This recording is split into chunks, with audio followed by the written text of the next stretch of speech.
programa es de tipo informativo y de opinión, que contiene elementos de lenguaje, salud, sexo y violencia puede ser presenciados por niños, niñas y adolescentes sin la supervisión de sus padres, madres, representantes o responsables. Somos tu canal, somos Falconía.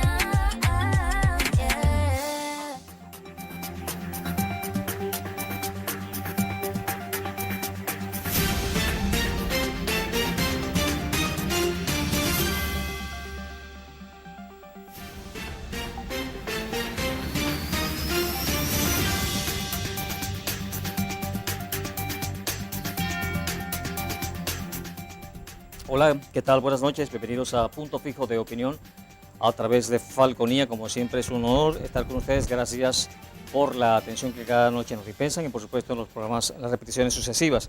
La invitada para esta noche es Taide Sánchez, es abogada, es la coordinadora de asuntos municipales del Partido Primero Justicia acá en el municipio Cariurbano. Bienvenida, Taide, a Punto Fijo de Opinión, a Falconía, gracias por estar con nosotros. Gracias por la invitación, Henry. Bueno, espero que desarrollemos un buen programa el día de hoy. Así es. Taide, ¿cómo estás viendo el clima, el ambiente, tomando en cuenta, ya pasó hace días, ¿no? Hace semanas, pero no habíamos conversado, pues los nuevos rectores, las conversaciones o los diálogos que se están dando en las cúpulas allá arriba entre gobierno y oposición. ¿Cómo ves el ambiente en Venezuela? ¿Ves vientos de cambio? Bueno, los vientos de cambio van a depender de la disposición de cada uno de los factores. Hay unas negociaciones, hay intereses obviamente de que esto se resuelva y que lleguemos a buen término. Y obviamente pues hay un interés por parte del régimen de Nicolás que quiere, que busca, porque obviamente necesita tener un oxígeno o por lo menos sobrevivir el restante del año, económicamente hablando. Para nadie es un secreto que la situación económica del país es ahogante, es asfixiante. Así es. Y aunque en economía nunca se cae, nunca hay un nivel bajo, siempre hay uno más bajo todavía, siempre se puede caer más abajo, Venezuela pues ha descubierto unos nuevos niveles de miseria que no nos comparan hasta con Haití y con algunos países africanos, cosa que jamás nunca se puede imaginar, por lo menos nosotros que venimos de esa época de la bonanza venezolana, de los años 70, 80, 90, donde había una prosperidad económica en Venezuela, y fuimos criados en otra Venezuela, pues vemos como que esto nunca iba a poder suceder y efectivamente sucedió. Ahora bien, lo del proceso electoral y estas negociaciones, esto no es algo que fue un invento de momento o de último momento. Lo que pasa es que a veces las personas, el ciudadano no está educado, y siempre lo he dicho, y te lo he dicho en algunos programas, Henry, que el ciudadano no está educado para lo que es la política. El venezolano no está educado para la política. Y entender lo que a veces dicen ciertos factores y entender lo que se dice en diplomacia, hay que estar preparado para ello, haber estudiado, tener conocimiento sobre ello. Y desde el año pasado se puede observar, o sea, si quieren revisen todas las noticias a partir de agosto del año pasado, agosto de 2020, y ustedes pueden observar las declaraciones tanto de la Unión Europea, las declaraciones del Grupo de Lima, las declaraciones de la OEA, de los miembros de la OEA, y de otros países que han participado o de una u otra forma han dado su opinión sobre la situación de Venezuela. Y en todos ellos mencionan el proceso electoral. Llama de que Venezuela tiene que resolver su problema a través de un proceso electoral. Porque es lo más idóneo, lo más pacífico. Dentro de este año pasado, con la cuestión de la pandemia, yo he aprovechado mi tiempo, como muchos venezolanos, y entre esas ha sido estudiar lo que es la transición y los procesos de transición. Y he hecho varios cursos y foros con John Magdaleno, que es el especialista en Venezuela aquí, en transición. Es más, ahorita está sacando un doctorado y un trabajo de investigación que hizo para el doctorado, y de verdad no he podido tener acceso a él porque le bloquearon a través de, ¿sabes?, el gobierno, las páginas esas de VPN, y ha sido difícil descargarlo. Estoy tratando de ver quién me puede hacer el favor que ya lo haya descargado y me lo envíe. El que por favor lo tenga por ahí se le agradece y me lo envíe a mi WhatsApp. Y él habla de cómo son los procesos de transición y ha explicado de una manera magnífica, y he podido entender lo que es un proceso de transición. Y los procesos de transiciones nunca son iguales en ninguna parte, y no hay una fórmula matemática exacta para ello. ¿Por qué no son fórmulas matemáticas exactas? Porque somos personas, somos sociedad, y las sociedades somos imperfectas de por sí, y nos manejamos en base a la dinámica que se esté dando. Entonces, volviendo al tema de lo que veníamos hablando de este proceso electoral, mucha gente de repente en este momento lo está viendo como que algo de choque. Y no se preocupe, yo también lo vi el año pasado como algo de choque. Pero uno empieza a observar y empieza a darse cuenta de que fue un fallo no haber participado y te empiezas a cuestionar muchas cosas. Y la realidad del asunto es que los procesos de transiciones no necesariamente se tienen que dar como el mantra lo dice. Cese la usurpación, elecciones libres y ¿cuál es la otra? De verdad que se me olvidó en este momento, tuve un lapsus mental. Sí, a mí tampoco lo recuerdo, pero lo importante es que la gente Y lo no sabe en por ese eso. orden exacto. Es más, yo recomiendo de que buscaran, por si acaso, el acuerdo que se hizo para la transición del año 2019. Y ustedes pueden leer perfectamente que ahí dice que no necesariamente se tiene que dar de esos 3 pasos en el mismo orden. O sea, ya obviamente se había previsto la posibilidad de que no fuese en ese mismo orden. Y yo entiendo que el ciudadano a veces lo que quiere escuchar es solamente lo que le suena más bonito. Pero les repito, búsquense ese acuerdo, el que me esté escuchando en este momento y me esté viendo, revísenlo. Y pueden ver que efectivamente dice, no necesariamente tiene que darse en ese orden. Porque puede pasar, porque las transiciones son así. Las transiciones nunca son fórmulas matemáticas que se dan 1 más 1 igual a 2. Y las pruebas es que tenemos situaciones como pasó en Túnez, como pasó en Sudáfrica, como pasó en Argentina. O sea, cada una de esas historias han venido presentando, Ucrania también en su momento. Esos momentos históricos se dieron transiciones y no fueron como de repente se prevían en su momento. Y una de las cosas que John Magdaleno habla de que las transiciones para que sean perfectas, y digo perfectas entre comillas, es decir, para que sean duraderas en el tiempo, tienen que cumplir unos ciertos requisitos. Y eso no es una cuestión de que lo dice, sino un estudio que han hecho varios profesionales conocedores de la materia en política y en transición, el cual puede perfectamente determinarlo a través de esos análisis que han hecho. Y esos 3 elementos son la presión interna, obviamente los militares, y la presión externa, esos 3 elementos. Pero ¿cómo es la proporción de cada uno de ellos? ¿Son qué? ¿Son el preámbulo para la transición? No. ¿O son Para que esto dé la transición. okay. O sea, para que se dé ese cambio político a través de una transición. Pero ¿cómo se da? Dice, la presión interna, obviamente, son muchas cosas, desde protestas, acciones internas, procesos de negociación, lo que él llama la famosa mesa.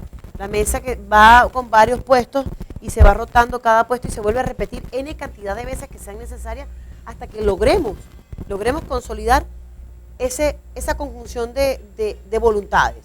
La segunda, que es los militares, obviamente, los militares van a generar un menor grado de proporción, es decir, la que te estoy hablando es un 50%, los militares serían un 30% y la presión externa sería un 20%. ¿Por qué hablamos de la presión externa un 20%? Porque realmente hacia afuera no hace tanta presión, y ustedes lo hemos visto, la presión que ha habido a nivel interno no ha generado el quiebre que se está buscando. El quiebre que se puede dar, según estos estudiosos de las transiciones, donde tiene el más peso es la presión interna. Pero sin embargo, yo no veo presión interna aquí. No está fuerte la presión interna en Venezuela. ¿Cómo que no, Henry? Lo que pasa es que... Bueno, hacemos una pausa y hablamos de eso. Hacemos el corte comercial y ya continuamos conversando con Teide Sánchez, quien es la coordinadora de asuntos municipales. Por cierto, también debemos hablar del ámbito municipal de PJ, de Primera Justicia Carilugana. Este es Punto Fijo de Opinión a través de Falconía, nuestra parte. Ya regresamos.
Continuamos con Punto Fijo de Opinión a través de Falconía. Estamos conversando con Taide Sánchez, ella es la coordinadora de asuntos municipales de Primero Justicia Cariurbana. ¿Sabes, Taide, que escuchándote, ¿no? A veces uno tiene conceptos un tanto erróneos. Estás hablando de transición. ¿Qué es transición? Yo recuerdo que al principio Hugo Chávez hablaba de una transición. Eso fue una transición, y en todo caso, si fue una transición, caramba, esa transición se quedó. Y cuando tú hablas de transición, ¿a qué te refieres? Después de esto de obligatoriamente venir una transición, hablabas de tiempos. Es que nosotros estamos dentro de un proceso de transición. Vuelvo a repetir, lo que pasa es que los procesos de transición no son totalmente perfectos. No son como tú crees, quítate tú para ponerme yo, y bueno, aquí vamos y quitamos y ponemos. Ajá. No es así. Les repito, no se da de esa forma porque primero y principal somos sociedad. La sociedad es dinámica, es cambiante, y lo que es las circunstancias que se pudieron dar en algún momento no son las mismas dentro de 10 años. Ahora bien, en el proceso de transición, que Chávez hablaba de una transición, efectivamente una transición hacia lo que él llamaba el socialismo del siglo XXI, Porque que es lo que tenemos Porque ahora. radicalmente cambió la política en Venezuela y cambió el sistema político que había. Claro, pero es lo que te estoy diciendo. Eso fue un proyecto bien planteado y bien pensado, y lo ejecutaron muy bien. Al punto, mira lo que está pasando aquí en Venezuela. Ese es el detalle. Me pasa que todo el mundo, el venezolano tiene memoria corta y le gusta que le hablen bonitico. Y no le gusta cuando le dicen las verdades en su cara porque lo siente feíto. Pero ese bonitico, que fue la forma en que habló Chávez, que todo el mundo se creyó el cuento de que iba a haber una justicia social, lo que fue un proyecto, que ahí está la expansión de ese proyecto. Nosotros simplemente fuimos la puerta de entrada a lo que es la expansión de ese proyecto a nivel de Latinoamérica. Taide, porque disculpa, hay algunos dicen que incluso que aquí no hay socialismo, que el socialismo todavía no ha llegado a Venezuela, que no se ha implantado. Porque es que eso no es socialismo, okay, Henry. Por Eso eso, es otro, algunos o sea, lo dicen, por eso entonces ellos pudieran calificar que todos estos 22 años ha sido una transición para llegar al socialismo, según digo yo, no sé, te estoy preguntando. No, es que nunca se llegó al socialismo ni se va a llegar al socialismo porque nunca fue la intención del proyecto. La intención del proyecto chavista no fue llegar a un socialismo, a un sistema de gobierno socialista. Este sistema de gobierno ya todos sabemos cómo es.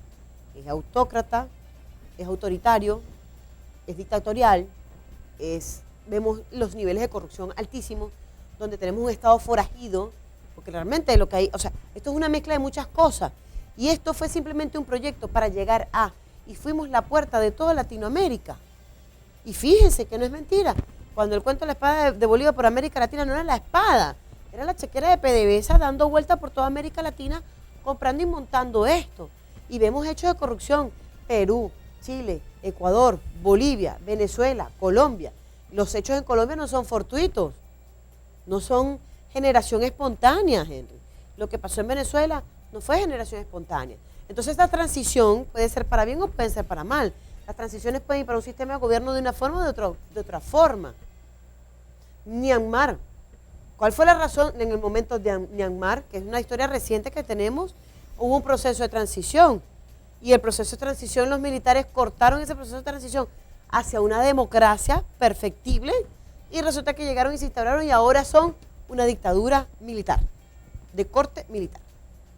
Entonces, por eso es que digo, es difícil entender las transiciones cuando no se conoce historia, cuando no se estudia sobre ello y no se entiende el fenómeno social que es la política en sí. Ok, pero entonces, ¿y de qué manera se implantaría en Venezuela en estos momentos una transición? Hay sectores de la oposición. Nosotros estamos viviendo una transición ahorita, Henry.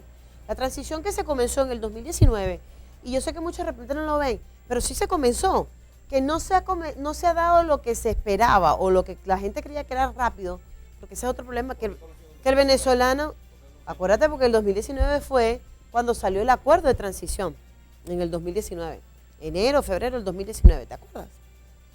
Con los cabildos. Y el venezolano es inmediatista, le gustan las cosas, las soluciones ya, inmediatas, rápidas, en corto plazo. Y resulta que esta situación venezolana que tenemos no se resuelve de golpe y porrazo. O sea, voy a poner esto aquí, lo voy a poner para allá y ya se solventó. No, esto lleva un proceso largo. Vuelvo a repetir, las transiciones no tienen determinación de tiempo. Pueden durar 1 año, pueden durar 5 años, pueden durar 10 años. Dependiendo de qué es lo que se está haciendo para llegar a. ¿Cuál es el camino para llegar a? Y los equipos que sean parte de ese proceso de transición. Dentro de ese proceso de transición, que es lo que dice, una de las cosas que dice John Magdaleno, y lo comparte algunos de estos estudiosos de la materia, es que para que se pueda dar la democracia, no es que vamos a ir a un proceso, cambiamos a este y ponemos a este y vamos a elecciones, que fue un error con Bolivia. Con Bolivia, ¿qué pasó? Sacan a Evo Morales y no hacen el proceso de transición como debe ser, porque el proceso de transición va por una democratización. No es democracia, es democratización. Y dentro de ese proceso de democratización tienes que primero hacer limpieza. Primero organizas, negocias y luego haces limpieza de estructuras, de lo que están dentro de las estructuras del Estado, las que pueden perjudicar que se dé ese proceso transicional. Eso lo hizo Chávez. Chávez desbarató todo el aparataje estatal existente en esa época e instauró un nuevo Estado. Exactamente. Y al que no pudo desmontar, le montó un paralelo, porque así lo hizo. La CTV, como no la pudo desmontar, montó una central de trabajadores. Bolivariana. Los sindicatos, como no los pudo desmontar, montó el Sindicato Único de Trabajadores Bolivarianos. O sea, así tal cual. O sea que Chávez actuó muy inteligentemente, ¿no? Claro, te estoy diciendo, es un proyecto que fue preparado. Esto no fue de un día para otro. Y es más, a las pruebas me remito, ¿quién acompañaba a Chávez en su momento? Era gente muy preparada, muy inteligente. Lo que pasa que, bueno, te repito, yo no quiero hablar de más porque no voy a hacer que se hagan los dolientes de Chávez a decir que estamos mancillando su nombre. Pero ahí había unos intereses atrás que llevaron a que supuestamente iba a ser lo que iba a abrir las puertas de América Latina. Y bueno, volviendo al tema del proceso transicional que estamos viviendo ahorita. Cuando yo dije que, tú decías que no había una presión interna, sí la hay, gente. Lo que pasa es que no vemos en los medios de comunicación, porque no le dan publicidad. Sí, no, bueno, diariamente existen protestas. Cientos de protestas en el país. Exactamente. Pero no solamente los medios. El Observatorio Venezolano. Ni los gobiernos municipales, regionales y nacionales no le paran a esas protestas. Pero ¿quién te tiene que...? O sea, eso no quiere decir que eso no sea una presión interna, Sí, Henry. yo sé, pero me refiero que los Tú dices que no le paran, lo invisibilizan, que es otra cosa muy distinta. No le dan respuesta. Lo invisibilizan. Sí, pero la gente va a protestar por sus necesidades básicas. Fíjate los términos que estás usando y estás mal utilizando los términos. Y es por eso que pasa esas confusiones con el ciudadano. No le están parando, no señor, sí le paran. Lo que pasa es que hacen una invisibilización, lo tapan, lo arropan. O como diría mi papá, hacen como los gatos, le echa tierrita. Eso es lo que hacen. Sí, pero yo que no les paran porque no lo resuelven, porque la gente protesta por cosas pero es que no les van a resolver, Henry, porque públicos. no les interesa. Solamente resolverán aquellos casos que les interesen. Pero fíjate que hablando de eso, yo no hice ninguna protesta. Y yo puedo decir que vi el resultado el día de hoy. Bueno, ya en otra oportunidad también pasó en una calle en la Puerta Maravén, que esa calle todo el mundo conoce, sabe cuál es. Una que está cerca de una casa muy conocida en la Puerta, llegando hacia la urbanización Pedro Manuel Arcaya. Y esa calle full pero de basura, que ahí era como que se convirtió en el vertedero. Y yo le tomé unas cuantas fotos, eso fue hace como 2 años y algo, y esa calle la limpiaron. No he vuelto a pasar por ahí, no sé cómo está la calle. Pero cuando la pasé y estaban limpiando, le tomé foto y la subí en mis redes sociales, debe estar por ahí, búsquenla, en Instagram. Y hoy, por cierto, pasé por la calle La General Pelayo, justamente la que da detrás de la bomba 7 tanques, del Dorado. Hay una señora tronera y otra un poquito más adelante, comenzar hacia esa calle. Y hoy estaba una cuadrilla asfaltando, terminaron de abrir bien el huequito para acomodarlo y emparejarlo. Y yo lo subí en las redes sociales y en un grupo por ahí que no voy a mencionar tampoco porque estaría haciendo publicidad a quienes hacen competencia, repiten los medios de comunicación, pero son compañeros que también tienen un grupo que muchos deben conocerlo, que tienen un nombre que da a entender de un problemístico. Sí, sí. Ahí donde en ese grupo convergen varias autoridades, no solamente municipales, sino estadales, y de diferentes organismos. Y obviamente pues yo levanté mi voz de protesta, hice mi escrito por Instagram, lo pasé por las redes sociales, y vi el resultado del día de hoy, tomé la foto y por cierto, busquen mis redes sociales que está también el resultado de las mismas. Sí, estoy devolviendo el tema porque estoy cabezón, como se dice vulgarmente. Lo que introdujiste en el programa, el tema de la transición. Tú dices que estamos viviendo una transición, pero a mí no me pareciera, porque a mí me pareciera que la transición comienza cuando comienza el cambio y cuando comienzan a darse los cambios. Está comenzando a dar los cambios, Henry. El primer cambio fue la Asamblea Nacional Legítima y nombrar a Guaidó como representante y gobierno interino. Ese fue el primer cambio que se dio. Ese es el primero. El segundo, el reconocimiento de ellos. Y sigue a nivel internacional no reconociendo al gobierno de Nicolás. Y fíjate que en una locución Nicolás lo dijo. Yo quiero que dentro de la negociación me reconozcan como gobierno y reconozcan mi Asamblea Nacional. ¿Sí ves? Si hay una situación y si ha venido el cambio, lo que vuelvo a repetirte, las transiciones no son inmediatas, son largas, son procesos largos, no son procesos cortos, se dan poco a poco, dependiendo de la dinámica social. La dinámica social te va a determinar qué tan rápido y qué tan corto puede ser, o qué tan largo el proceso. Por eso es que comencé diciendo, puede durar 1 año, puede durar 5 años, puede durar 10 años. Y puse el ejemplo de cuando una transición no se hace bien, en el caso de Yanine, en Bolivia, que fue 1 año. Se hizo improvisadamente. Y fue improvisada, atropellada, y ella se dejó llevar mucho por la presión que le ejecutaron algunos afectos de Evo Morales, y ahí está la respuesta de lo que pasó. De lo que pasó. Ajá. Yo vuelvo, retrocedo, y en el caso de Chávez, o sea, te estoy escuchando. Pero ¿por qué me vuelves a tocar Chávez? Sí, no, ya, disculpa, sí, pero disculpa. Olvídate de ese señor, si se murió, tenemos ahora una situación distinta. No, pero estamos hablando de la transición. Yo estoy pensando en las cosas, oye, la política es una cuestión demasiado compleja. Compleja, sumamente compleja. Y metes la palabra de Bolivia, que eso fue improvisado. Esto no, ellos venían preparados. Claro. Todo lo prepararon. Claro. Tomaron en cuenta cada detalle y así lo aplicaron. O sea, había una receta que ellos siguieron. Claro. Entonces, mira, cuando se dieron cuenta que a través de golpes de estados y de armas ya no se podía llegar a acceder al poder, ni podías seguir montando tu estructura criminal, lo que te iba a pasar, lo que pasó con Cuba, o te iban a desmontar como pasó con Rusia, que Rusia al final igualito pseudo democracia, que realmente hay una pseudo democracia, vemos que hay un gobierno autoritario que se instauró con un señor que ya venía del viejo rezago, que ese es otro problema que pasa con el ciudadano, con las personas. Y yo creo que es una cuestión cultural, ¿sabes? Porque el estilo ruso es así, tú sabes, muy de paternalista y la cuestión. Y el latinoamericano es igual, muy de paternalista, de machos, de tú sabes, de aquellos que dan cruzadas y operan operaciones de libertad y tal, no sé qué más, a punta de espada, bueno, ahora es de armas, etcétera, etcétera, a caballo, galopando, ¿sí? Que esa fue también la visión romántica con Chávez, entrando en ese tanque, en el Museo Militar. Una cosa muy romántica que le gusta mucho al ciudadano, ¿no? Pero como te repito, esto es algo muy complejo. Esto es algo muy complejo de entender, pero hay que analizarlo y hay que estudiarlo. Esto no ha sido sencillo, esto no fue una cuestión de que yo llegué y me puse. No, esto ha sido preparado. Vuelvo a repetir, por eso que las transiciones no son fáciles, son rápidas.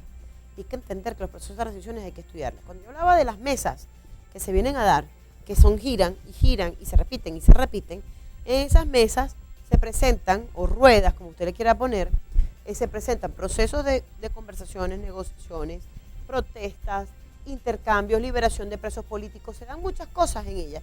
Y se repite y se repite y se repite de manera, las cantidades que sean necesarias hasta lograr el quiebre. Y eso es lo que genera la ruptura interna, la presión interna. Magdaleno está estudiando esto de las transiciones, lo hace para el caso de Venezuela como una sugerencia al país, a los líderes políticos de Venezuela, o están haciéndole caso a John Magdaleno en ese sentido. Yo me imagino que es que debieron haberlo consultado, porque él es experto aquí, el único en Venezuela experto en transiciones. El otro que medianamente conoce sobre el tema es Aguilar, que también es un poquito ácido, de verdad, a mi criterio, como experto político y para poder dar explicación, ¿no? Okay. Pero van en ese camino también. Ok, bien, hacemos el corte comercial, al regreso continuamos conversando con Taide Sánchez, ella es la coordinadora de Asuntos Municipales de Primero Justicia Carrera Urbana. Esto es Punto Fijo de Opinión a través de Falconía, no se aparte, ya regresamos.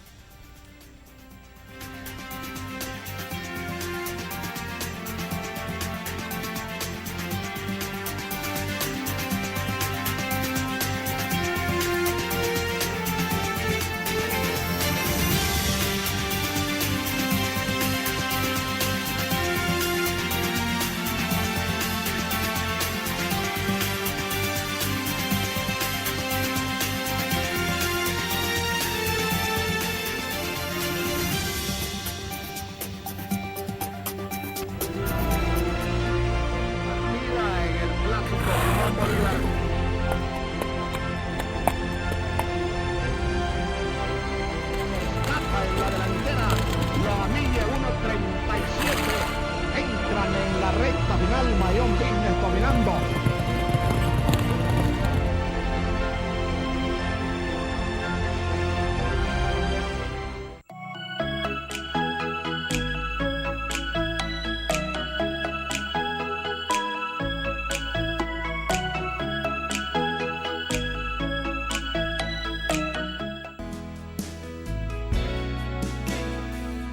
He viajado el mundo, pero siempre lo que extraño, no hay lugar como el hogar.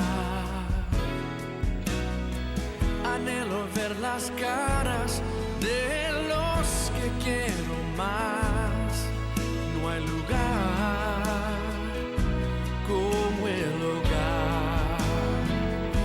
Estoy a llegar, bien lo sabe el corazón. No hay lugar como el hogar. No hay lugar tan dulce como el hogar.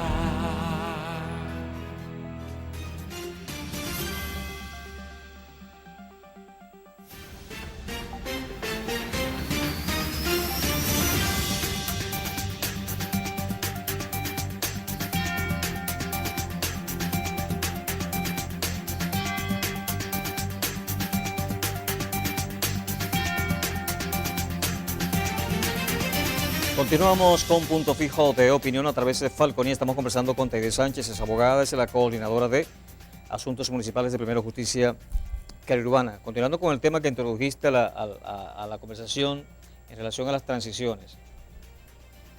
Tú dices que ya estamos en una transición en Venezuela. Me imagino que eso va por etapas, las transiciones.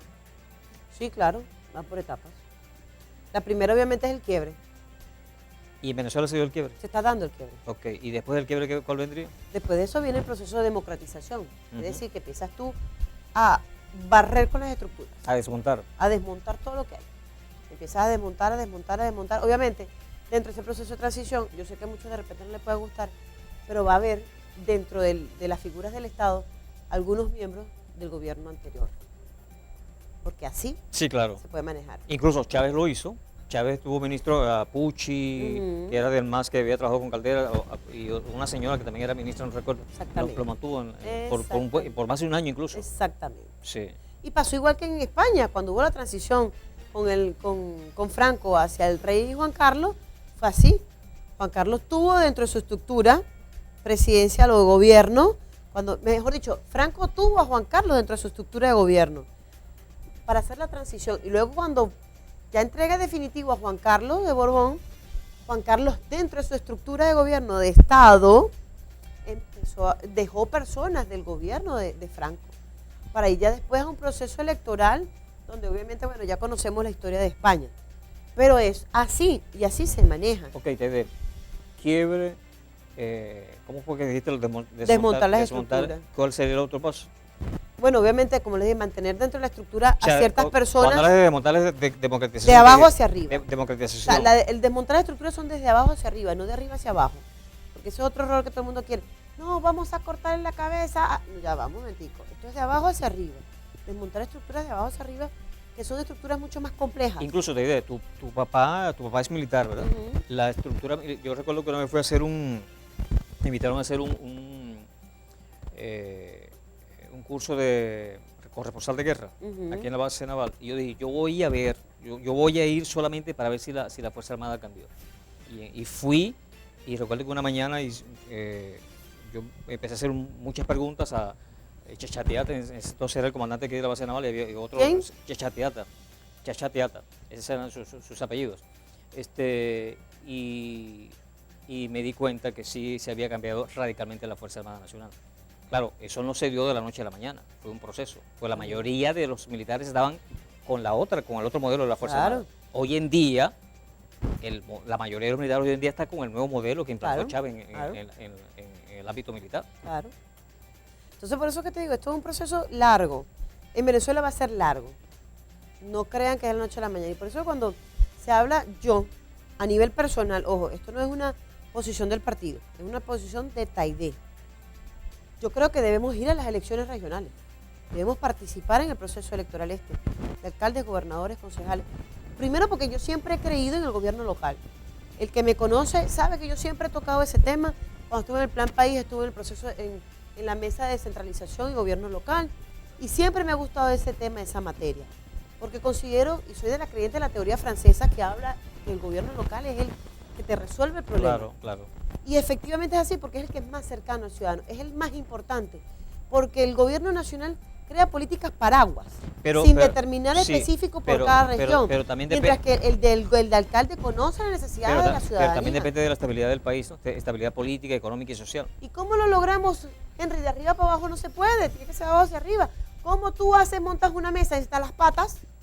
Y las patas es lo que le da la estabilidad. Sí, pero las patas están abajo, la mesa está arriba. Entonces es una cuestión de lógica. Pero en este momento, los 335 alcaldes de Venezuela se ponen a trabajar en conjunto para sacar el país adelante y no van a poder. Sí, se puede. Y los, sí 20, y los 23 gobernadores sí no pueden, porque es una cuestión de gobierno nacional, de política pero es nacional. Que es que entiendes, Henry, vuelvo a repetir, ahí está el pensamiento inmediatista. No es una cuestión de que, bueno, llegué hoy alcalde y ya dentro de un mes puse a Carirubana como una tacita de plata toda bella y la acomodé en las calles. Mentira, Henry, no es así. Pero sí, si tengo un alcalde que está más afecto a resolverme mis problemas, que entiende de la transición y entiende de que tenemos que salir de esto y que obviamente pues no está con el gobierno, va a aplicar políticas dentro del municipio donde va a atender las prioridades ciudadanas. El municipio tiene cómo generar sus propios ingresos. Sí, te ya va, déjame hablar, no he terminado. Adicional a eso, si tenemos 335 alcaldes, que obviamente no va a suceder, pero por lo menos 180 le van a dar una nueva cara. Y te voy a decir, si hubiese sido así, entonces teníamos un problema. Porque entonces Lechería, por ejemplo, tiene un alcalde opositor. Y ha funcionado y ha trabajado con lo que tiene. A Baruta, El Hatillo y Chacao son concejales opositores, son gobiernos opositores. Y sigue funcionando y le ha dado respuesta a sus ciudadanos. Empezando por el de Chacao. Gustavo Duque ha sido excelente su gestión. Y lo invito a que revise la gestión de Gustavo Duque. Sí, está bien. Ha resuelto hasta el problema del agua en el municipio de Chacao. Sí, está bien, pero fíjate, ejemplos muy puntuales. El alcalde no va a resolver el problema del efectivo. El alcalde no va a resolver la cuestión del transporte público porque no tiene acceso como antes a la cuestión de la gasolina. Henry, pero por algo se empieza. Sí, entonces tú te imaginas que nosotros vayamos al proceso electoral, ganamos elecciones, ganamos gobernaciones, alcaldías, sí, concejalías y diputaciones. Yo no estoy en contra de eso. Ya va, espérate, yo no déjame desarrollar la idea. Ganamos en su mayoría. Y tú me estás hablando en el negro, me hablaste que tú estabas de acuerdo con el revocatorio y comenzando el programa me dijiste que tú estabas de acuerdo con el revocatorio. Imagínate entonces, si tenemos esa mayoría cuando vayamos al revocatorio, mire, damos la paliza, Henry. Damos la paliza. Porque hay otra visión. Y también es importante que el ciudadano, porque hay muchos por allá, chavistas, que yo les he escuchado, que no están de acuerdo con esto, que no quieren más esto que está sucediendo, y ven que efectivamente fue pura mentira y puro embuste. Pero ellos me dicen, mira, te digo, pero yo este es el malo que conozco. ¿Será que me arriesgo a conocer un malo nuevo? Porque te lo dicen así. Tienen esa duda. Y este es el mejor momento para todos aquellos opositores que están aspirando y que dicen ser el cambio, demostrar que son el cambio. Ganar la confianza del ciudadano. Adicional a eso, vuelvo a repetir, si nosotros llegamos a alcanzar esa mayoría, Henry, yo estoy seguro que cuando hagamos un revocatorio no va a poder haber poder en este mundo que no podamos llegar al buen resultado de eso. A eso iba. ¿Qué te parece a ti la jugada política que hicieron hombres como César Pérez Vivas, Dickmar Evans, que viene por cierto de las filas del chavismo, y otros hombres de Venezuela, que fueron al Consejo Nacional Electoral? Yo me imagino que el gobierno se sorprendió con esa acción. Yo te voy a responder como dicen los gringos, todas las opciones están sobre la mesa. Sí, pero ¿qué crees tú que va? Porque yo en estos días escuchaba, y lo he dicho varias veces, ¿no?, a un diputado de estos de Acción Democrática del grupo de Bernabé Gutiérrez, hablando con Kiko en Kikosi, en Globovisión, y él decía, no, que el revocatorio que sea aparte, que se quede tranquilo el revocatorio, vamos a darle para el 2024. O sea, si el revocatorio es un mecanismo constitucional, no hay nada malo en eso, ¿cuál es tu posición al respecto? Y empatándolo con lo de la transición, o sea... Eso es parte del proceso de transición. Ok, pero ¿qué no hiciste en relación al referéndum revocatorio? Te vuelvo a repetir, te respondí te lo respondí, todas las opciones están sobre la mesa. Todo lo que sea para poder salir de esto, bienvenido es. Ok, pero confíen en que el CNE va, porque recuérdate que el proceso anterior contra Maduro le mamaron el gallo a ustedes, le dijeron no, lo hicieron fuera de tiempo. Cuando Chávez trajo como consecuencia la aplicación de la lista Luis Tascón, esto no debería traer ninguna consecuencia porque es un mecanismo constitucional. Lo fue cuando Chávez y lo fue cuando Maduro y lo sigue siendo. Te vuelvo a hablar de que estamos en un proceso de transición. Estamos en una negociación. Si viste, Estados Unidos acaba de levantar una sanción hasta diciembre, donde va a permitir la negociación. Halbur, todas estas empresas petroleras que estaban fuera, Chevron, todas ellas, trabajar de aquí a diciembre en Venezuela. Eso es parte de la negociación. Lo que viene con el CNE, la habilitación, y todo el mundo lo sabe, lo que pasa es que, bueno, Andrés Velázquez dio una opinión que de verdad no estoy de acuerdo con ella, que fue cuando dijo, bueno, eso es una especie de amenaza, un chantaje, que para que nos habilitemos, entonces tenemos que inscribirnos. Señores, por favor, les está dando el chance, inscríbanse. Así es. Vamos a aprovechar. No tienes miedo, puedes echar. Dale. Aprovechemos el momento. Y lo está diciendo el CNE. Levantamos las inhabilitaciones a todo aquel que se inscriba, que participe en el proceso electoral. Entonces estamos viendo que el CNE, dentro de esa negociación, ha habido un cambio. Ahorita con el registro electoral permanente que comenzó hoy, el proceso de depuración. ¿Cómo podemos depurar un sistema si yo no le informo al REP y no tengo cómo demostrar que ya se le informó al REP que está errado, está viciado? Entonces en este momento yo invito a todos los que me están viendo que vayan, si tienen algún familiar que falleció, si tienen un familiar que fue mudado, cambiado, o si usted mismo fue cambiado de centro de votación, y si ese familiar que cambió de centro de votación no está en el país, vaya y ponga su reclamo. Del 1 de junio, hoy, hasta el 15 de julio. Que está fuera del país, que lo saquen del No, sabes que hay muchos que el gobierno sabe, maneja lo que es el movimiento migratorio de la mayoría de los venezolanos que pasaron por puntos de control. Sí, sí. Y entonces, obviamente, eso es casualidad que en el último movilización que hubo el año pasado, cambiaron a muchos de centros de votación. Ok. Por lo menos yo conozco a varios Sí. que los cambiaron de centro de votación y no están en el país. Entiendo. Bien, hacemos el corte comercial. Al regreso continuamos nuestro último segmento ya conversando con Teresa Sánchez, coordinadora de Asuntos Municipales de Primero Justicia Cariurbana. Este es Punto Fijo de Opinión a través de Falconía. No se aparte, ya regresamos.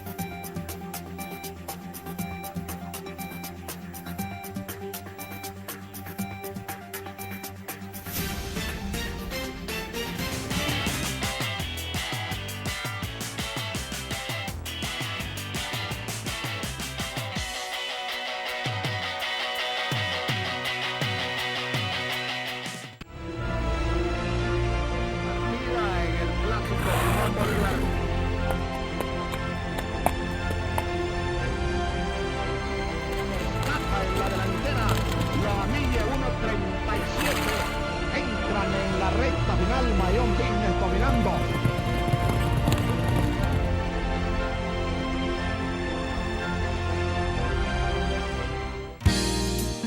Mi padre todo me enseñó. Mi padre reparaba cosas para todo el mundo. Era un ejemplo para mí. ¿Y yo? Bueno, yo solo sostenía la luz. Siempre ayudó a todos en necesidad.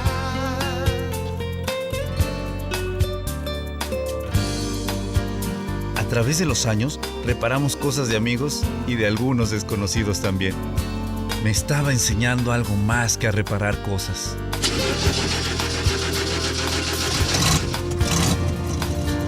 Enseña haciéndolo.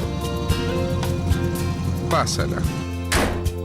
Con ejemplo enseña. Un mensaje de la Fundación para una Vida Mejor.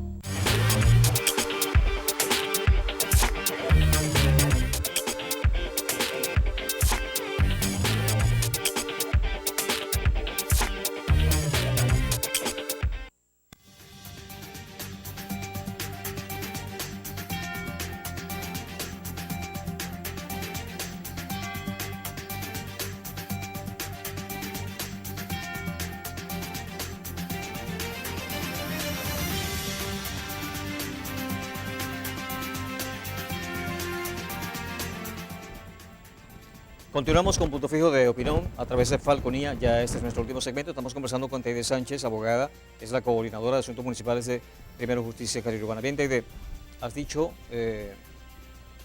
o sea, en todo caso, tú estás ganada para ir a votar y para que la gente vaya a votar en este proceso de municipales y regionales. Bueno, obviamente, siguiendo la línea de mi partido, si mi partido me dice que sí, pues yo soy mujer disciplinada.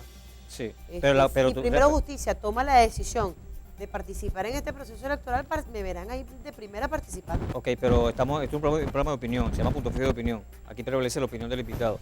Pero tu opinión, Te repito, mi opinión personal, y lo comencé, dije, de Taide, no de Primero Eso, a Justicia. eso. Claro que sí, pero como soy de un partido y soy disciplinada, si mi partido a mí me dice, bueno, que no vamos a participar, no me verán votando, Sí. no me verán Sí, participando. ejemplo, ya hoy comenzó la actualización del REP, que fue uno de los pedimientos que hizo, lo primero que pidió el diputado Correa cuando se anunció se anunciaron los nombres de los nuevos responsables de los nuevos rectores del CNE. Él dijo que el registro electoral permanente, que había que actualizarlo. Ya se está en eso. Exactamente. Y es ahí donde yo le digo a todo el que me está viendo en este momento, pues, que vaya. De 8 a 12, aquí en el mercado turístico, el que está más cerca de lo que es la Parroquia Norte, en Punta Cardón, el centro para la actualización es ahí al lado de la Plaza Bolívar, en lo que era el anterior Ateneo. Y aquí en Punto Fijo, déjame decirle cuál es, porque creo que es en lo que es el Ateneo de Punto Fijo, el de aquí en Punto Fijo. Déjame certificar. Ya va. Efectivamente sí, es en el Ateneo Rubén Ismael Padilla, el punto de aquí en lo que corresponde a la parroquia Carirurbana. Son nada más esos 3 puntos en el municipio. Carirurbana, Parroquia Norte y Parroquia Punta Cardón. Santana, pues lastimosamente no está dentro de ellos. Yo le sugeriría que de repente algún grupo de electores le solicitara directamente al CNE que les habilitara un punto para ellos, para que les pudieran dar la posibilidad. Sí, porque sé que la gente de Judivana, de Campo Médico, lo está haciendo para que les otorguen un punto allá para inscripción y actualización. Sí, te ha dicho Pérez Vivas, por cierto, le pedí una nota de voz para mi programa, y él dice que, oye, que las elecciones, que con las elecciones regionales y municipales, el 21 de noviembre también se puede dar el referéndum revocatorio. No te lo acabo de decir, no te lo acabo de decir. Pues, por eso te estoy diciendo, o sea, no te lo acabo de decir. Porque hay mucha gente que desestima, no, que con las regionales, con las municipales no vamos a hacer nada. Sí vamos a hacer. Sí, no, pero hay gente que lo dice, gente lo puede pero eso es lo que tenemos que hacer, es que el venezolano tiene que cambiar su forma de pensar. Que es maduro, bueno, ahí tienen la oportunidad. Pues. Ahora, mi cuestión está en que la oposición, ustedes debieran enfocarse es en el CNE y exigirle al CNE que les garantice ese referéndum revocatorio. Ya va, pero espérate un momentico. Ahí yo quiero aclararle a todo el mundo aquí, porque es que ese es el otro problema. Que dicen, bueno, pero es que me tienen que dar garantías. Ya va. Sabemos con quién estamos trabajando y con quién estamos tratando. No son unos mansos palomas. Sí, no, porque en este caso, en este CNE, tiene que garantizar el referéndum revocatorio. No son mansos palomas. Sabemos que aun cuando hay muchos dentro que quieren y han dado muestras de cambio y de que han mejorado, dando una mejor cara al CNE, sabemos con quién estamos tratando. No esperen ustedes ni crean en pajaritos preñados de que nos van a dar toditas las condiciones. No, señor. Pero así nos den 5 de 10, son 5. Y 5 que sirven para trabajar. Es mi forma de ver las cosas. Entonces no esperen que les van a dar maná, va a caer del cielo y que el CNE nos va a dar todo completo. La lucha se está haciendo. Pero yo me refiero al referéndum revocatorio. O sea, si quieres salir Pero es que Maduro. te vuelvo a repetir, para ello primero estamos trabajando en base a esto. De lo que me estén dando, vamos trabajando en el camino, Henry. Pues, No nos podemos, es que aparte de eso, te voy a decir una cosa, ese es otro problema.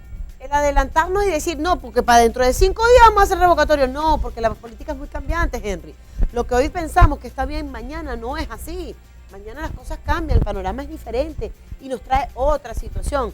Sí, sería lo más óptimo, pero vamos a ir trabajando en base a lo que estamos teniendo. No estamos planificando a futuro, pero vamos a ir trabajando con lo que tenemos, porque de ahí es que nos va dando el pie a lo que viene más adelante.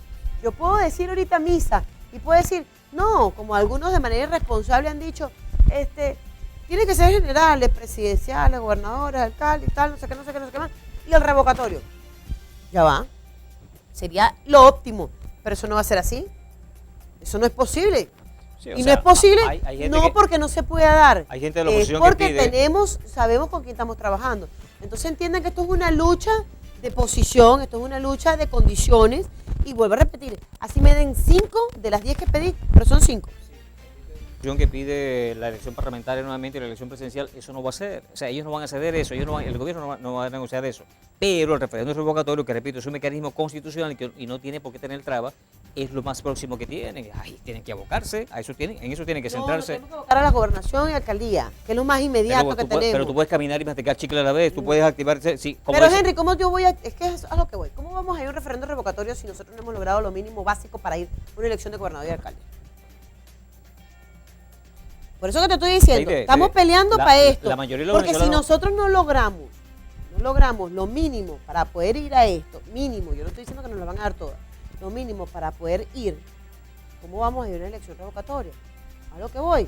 ¿Cómo yo le voy a decir a la gente, no voy a una elección de gobernador y alcalde, pero voy por un revocatorio?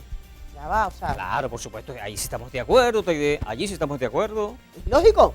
Claro, no puede decir que no vayas a la... Yo sé que tú estás muy emocionado con el referéndum revocatorio, pero me parece no prudente, me parece poco prudente hablar del revocatorio cuando apenas estamos masticando esto.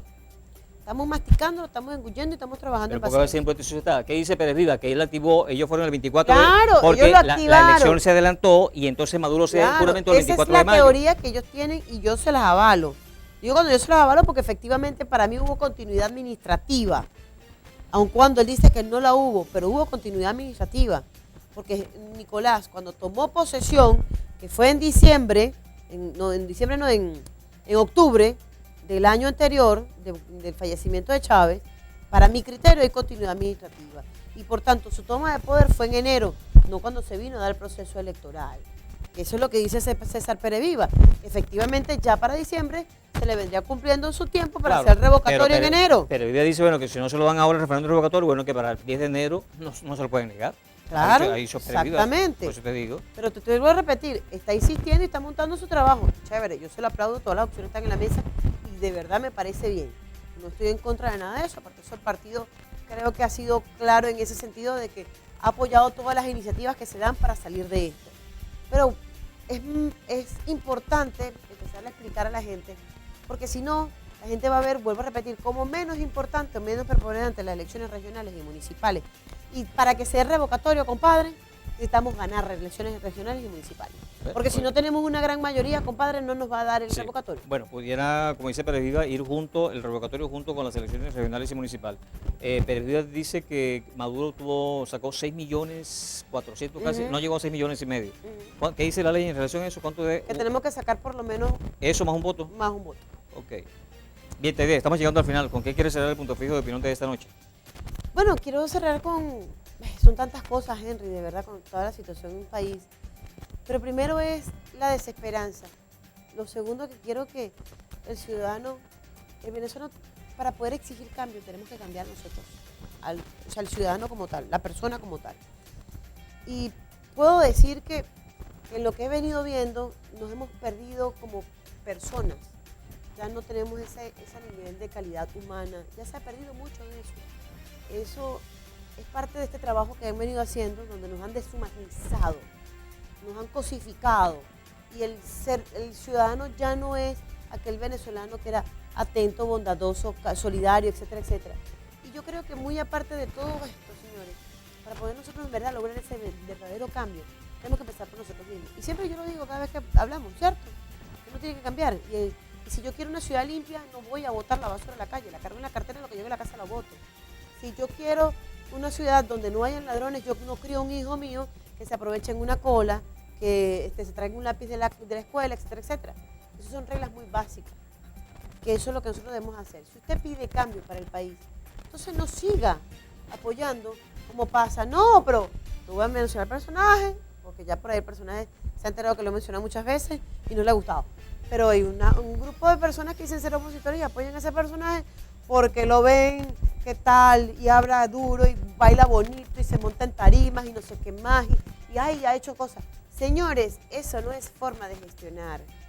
Entonces, estás apoyando algo que no es lo correcto, ni moralmente, ni socialmente, ni intelectualmente.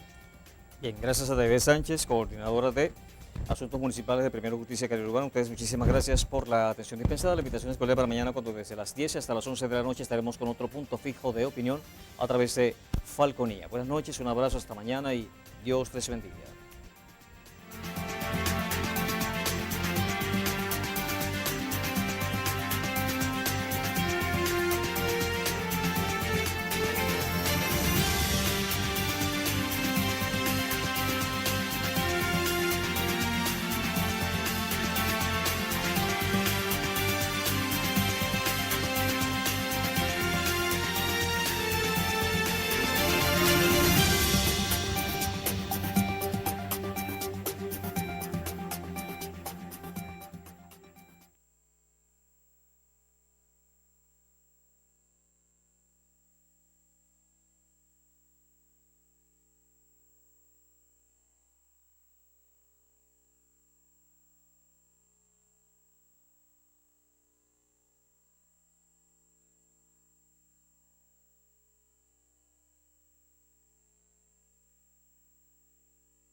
Fin del espacio publicitario.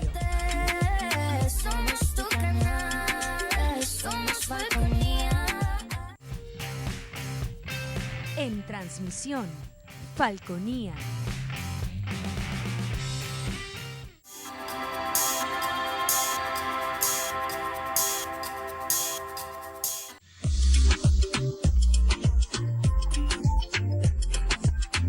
Este programa es de tipo informativo y de opinión, que contiene elementos de lenguaje, salud, sexo y violencia A. Puede ser presenciados por niños, niñas y adolescentes sin la supervisión de sus padres, madres, representantes o responsables. Somos